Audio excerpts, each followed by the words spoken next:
अरे आज खाने में क्या बनाऊं, मुझे तो कुछ समझ नहीं आ रहा। ऐसा करती हूँ कि माँ जी से जाकर पूछ आती हूँ।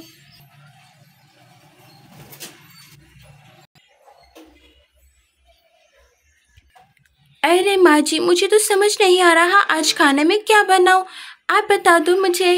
अरे बहू, मुझसे मत पूछो, तुम ऐसा करो, सीता से पूछ लो।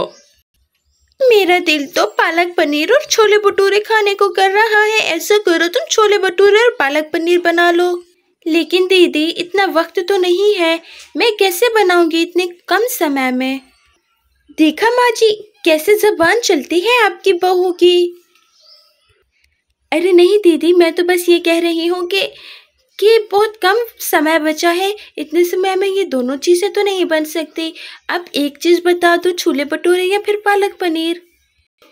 कुछ भी मत बनाओ, कुछ भी बनाने की ज़रूरत नहीं है, मुझे नहीं खाना खाना वाना। बहू, अगर वो कह रही थी तो बना देती, क्या चला जाता तुम्हारा। अपनी मर्जी करती हो, अगर अपनी ही मर्जी करनी थी तो यहाँ पर आई क्यों। अरे माँ जी, मैंने ऐसा भी क्या कर दिया कि आप सब लोग मुझ पर चिल्ला रहे हो। आजकल तेरे बहुत पढ़ निकल आए हैं, तेरी ज़बान भी बहुत चलने लगी है। मुझे ये ज़बान चलाने वाली औरतें बिल्कुल नहीं पसंद। ठीक है माँ जी, मैं जाकर बनाती हूँ। पता नहीं मेरे बेटे को इस कलमोही में क्या नजर आया था कि इसे ब्याह कर ले आया। जान भी नहीं छोड़ रही है तो।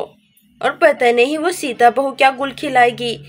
अगर एक और बेटी पैदा कर दी तो बस हो गए काम।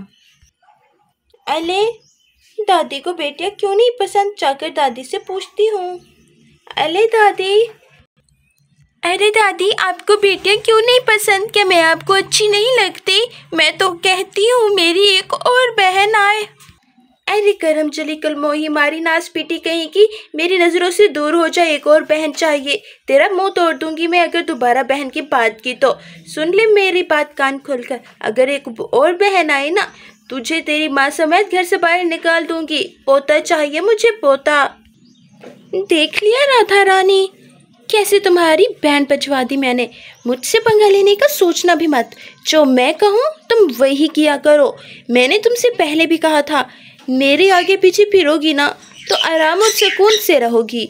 अगर मेरे साथ चालाकी और होशियारी की ना तो एक सेकंड नहीं लगाऊंगी इस घर से निकालने में तुम्हें। दीदी, आप आखिर मेरे पीछे हाथ धोकर पड़ी क्यों हो। मैं घर के काम करती हूँ, आपकी इज्जत करती हूँ, इसका ये मतलब नहीं कि आप मुझे कुछ भी सुना देंगी। अच्छा, तो माँ जी ठीक ही कह रही थी कि बड़े पर निकल आए हैं तुम्हारे ये पर कैंची से काटने ही पड़ेंगे। मैं तुम्हारा बंदोबस्त करती हूँ, आ जाने दो शाम को।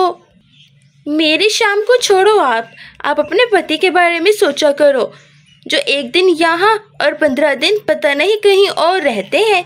ऐसा ना हो कि आपके पति परमेश्वर ने शादी कर रखी हो। तुम समझती क्या हो खुद को, तुम्हारी ज़बान बहुत चल रही है। मैं ये जाकर सब कुछ माँ जी को बताऊंगी। बड़े शौक से बताइए, मैं जा रही हूँ।